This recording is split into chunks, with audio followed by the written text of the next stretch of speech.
Hi everyone, this is Heather. Thanks so much for joining me. Today I've got an Alice in Wonderland inspired card tutorial for you.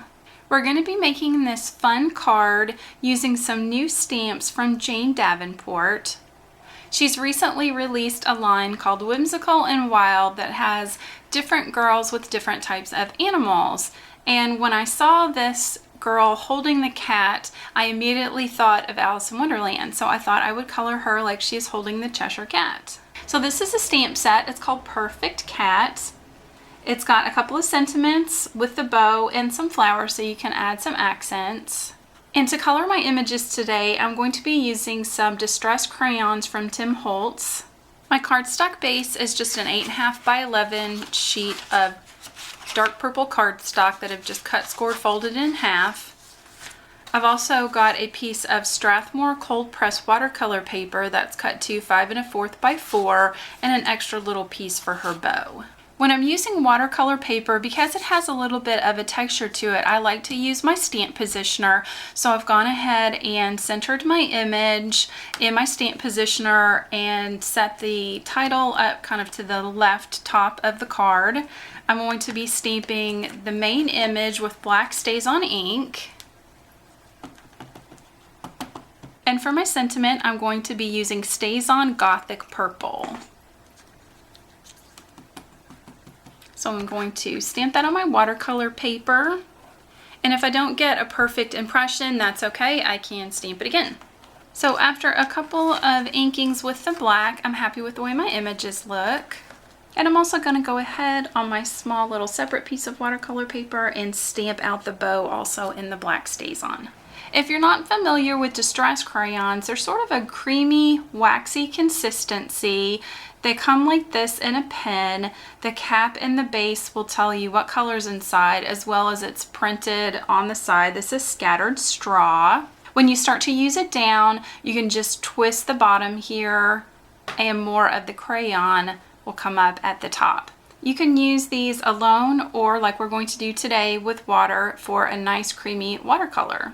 So starting off with the scattered straw, I'm going to begin with her hair. And you don't really need to lay a solid amount of product down. Just a little bit here and there, and we're going to blend it around with the water.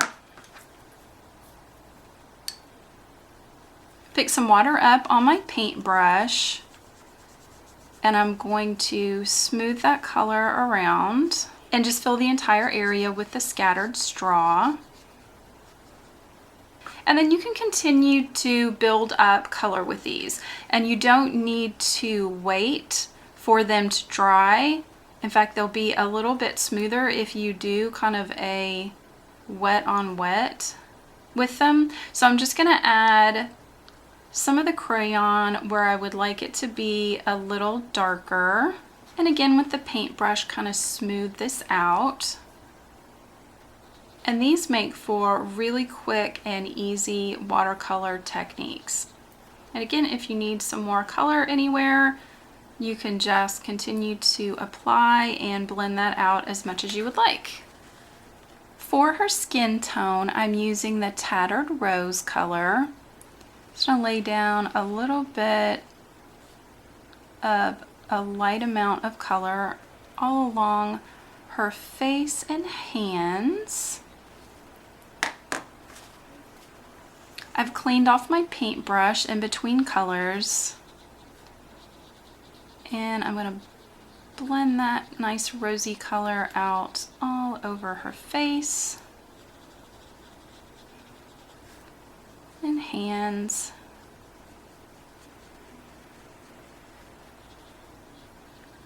As you can see, these colors really blend out very quickly and easily.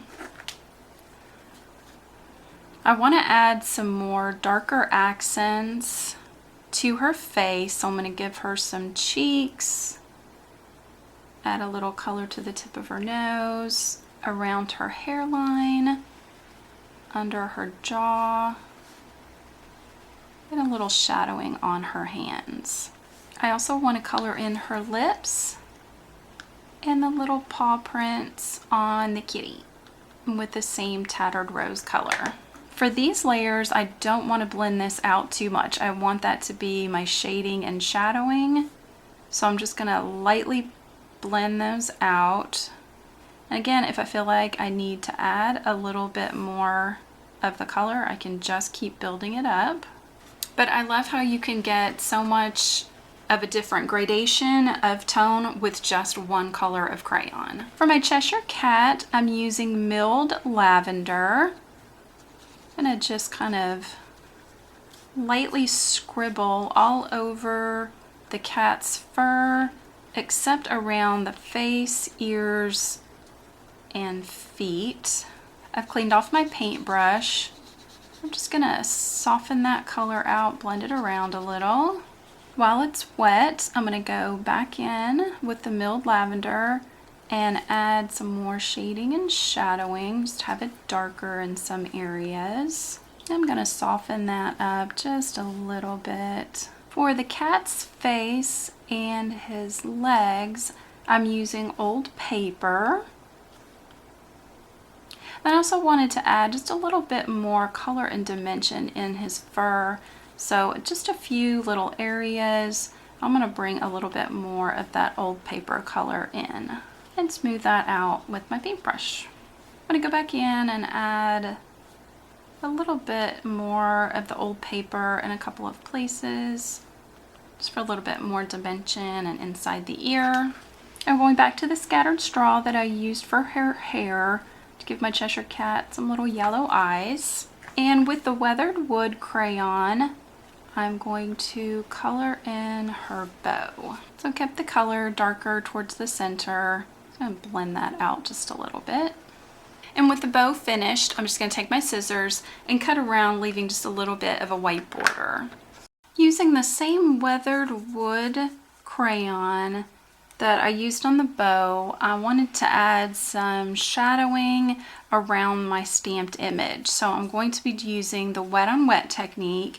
I'm going to wet the paper, and with a really light touch, I'm going to go around the image, and that water will help it blend out really nicely. I'm going to pick up some more water on the brush and go around and smooth all that out, and it just kind of helps ground the image a little bit rather than having it just floating on a stark white background.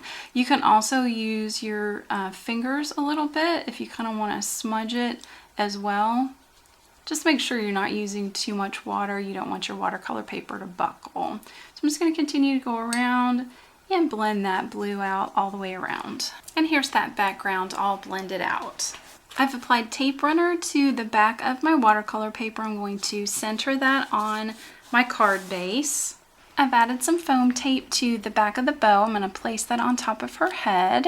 And I've got some fun charms. These are silver tone tea charms. I've got a tea bag and a teapot to kind of add the little Mad Hatter's tea party look to the card. And here's our finished card. I hope you enjoyed this card tutorial. I really love watercoloring with these Distress crayons. They're nice and creamy. They watercolor really quickly. They blend easily, and you can get a lot of dimension with just one crayon. If you like this video, please give it a thumbs up. Be sure to check out my channel and subscribe, and I hope you have a wonderful day. Bye.